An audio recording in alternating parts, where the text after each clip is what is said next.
उत्तर प्रदेश में चुनावी रण अपने चरम पर है और इसके साथ ही दावों का दौर भी जारी है। लेकिन इन सब के बीच जनता महंगाई की मार से त्रस्त है, पर नेता अपनी अलग की थ्योरी बता रहे हैं। वादे किए थे 5 साल में, उनका कुछ ना महंगाई कम की है उन्होंने और ना रोजगार दिया है, और बस फ्री राशन का एक शोर मचा रहे हैं। फ्री राशन दे रहे हैं, पर हमको फ्री राशन नहीं चाहिए, हमको रोजगार दो, हम राशन खरीद के खाएंगे। चुनाव का समय है तो लोग बिना सर पैर की बात करेंगे। महंगाई बढ़ी है, महंगाई अगर हम देखें तो किस कदर कहाँ बढ़ी है, ये कोई विरोधी ही खाली चुनाव के समय कह रहे हैं। आप महंगाई की बात करेंगे तो एक तरफ सुविधाओं की तरफ आप देखिए, आगे देखेंगे योजनाओं के विषय में आप विस्तार से आप जाएंगे तो आपको कहीं महंगाई नजर नहीं आएगी, आपको सुविधाएं नजर आएंगी। चुनाव समय लोग महंगाई के मुद्दे की गूंज भले ही पूरे चुनाव में कम गूंजी हो, लेकिन जनता इससे परेशान है और राहत की आस लगा रही है ताकि जो दिक्कतें हैं वो दूर हो सके। लेकिन नेता महंगाई की मार को वैक्सीनेशन से जोड़ रहे हैं। देखिए, महंगाई बढ़ी है तो उसकी सुविधाएं भी लोगों को मिल रही है, जैसे कि वैक्सीन 2 लग रही है, आपको पूरी फ्री लग रही है वैक्सीन, 2 बार राशन मिल रहा है आज की डेट में, और काफ़ी चीज़ सरकार मुफ्त दे रही है लोगों के, 1000 रुपये अकाउंट में भी डाल रही है। और महंगाई की 2 चीज़ों महंगाई है, आप 2 चीज़ों को लेकर महंगाई कह रहे हैं।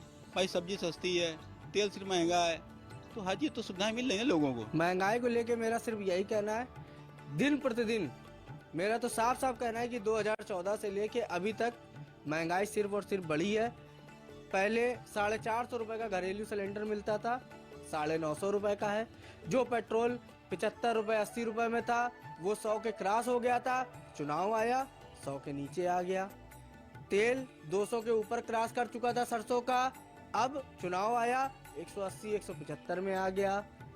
दिन प्रतिदिन महंगाई बढ़ रही है। कुछ मुद्दों में अगर महंगाई है तो कुछ मुद्दों में भाजपा सरकार ने बहुत कुछ किया, जैसे कि गरीबों को महीने में 2 बार मुफ्त राशन। कोरोना काल में इतने बड़े संकट से भाजपा सरकार अपने देश को बचा के ले आई। अमेरिका जैसा देश हमारे देश के सामने टिक नहीं पाया। अमेरिका ढीला पड़ गया कोरोना में। हमारा देश, हमारे प्रधानमंत्री माननीय मोदी जी ने इस देश को जिस तरीके से संभाला है, ऐसा कोई प्रधानमंत्री आज तक नहीं बना भारत में।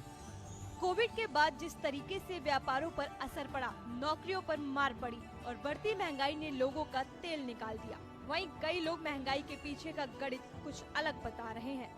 महंगाई बढ़ी है तो अगर किसानों को लेकर अगर कोई मुद्दा उठाया जा रहा है तो किसानों के लिए ये भी तो है कि अगर उनकी सब्जियों को अगर महंगा ना करा जाएगा तो उनकी जेब में क्या जा रहा है। सबसे बड़ी बात तो ये हो जा रही है, क्योंकि आज अगर सब्जी में हम लोग महंगी सस्ती ले रहे हैं तो लेने के बाद फिर किसान बेचारा जो खेती कर रहा है उसका क्या मुनाफा होगा। सरकार उस दायरे को भी अपने मुद्दे में एक ले रही है कि किसानों का भी कुछ भला हो। जिस तरीके से महंगाई बढ़ रही है उस पर बिल्कुल भी अंकुश नहीं लगाया है। उस महंगाई इतनी तेज़ी से बढ़ रही है कि आदमी का व्यापार बिल्कुल ठप हो गया है, और नोटबंदी ने तो पब्लिक की कमर ही तोड़ दी। तब से कोई भी व्यापार उभर नहीं पाया, और सरकार बिल्कुल भी चिकित्सा और शिक्षा की तरफ बिल्कुल ध्यान नहीं दे रही है। आदमी बेरोजगार, डिग्री डिप्लोमा अपना करके बेरोजगार घूम रहा है, कोई मतलब नहीं है, ना कहीं नौकरी मिल पा रही है, और आदमी इस वक्त जीवन अपना यापन बड़ी मुश्किल से कर पा रहा है। चुनाव शोर में जनता की आवाज भले ही नेता उठाने का दम भर रहे हैं, लेकिन सवाल इस बात का है कि आखिर बढ़ती महंगाई से लोगों को कब और कैसे निजात मिलेगी।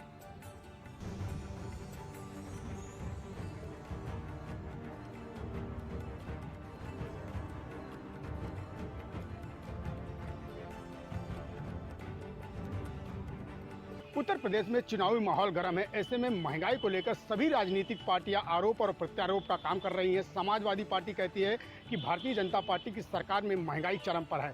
फिलहाल सभी राजनीतिक पार्टियां आम जनता को चुनावी माहौल में बढ़ती हुई महंगाई, खाद्य पदार्थ और पेट्रोल, बिजली आदि कम करने का वादा तो करती है। फिलहाल अब देखने वाली बात होगी कि 2022 के चुनाव में किसकी सरकार बनती है और आम जनता को कितना निजात मिलता है। कानपुर से कमलेश कुमार, TV 100।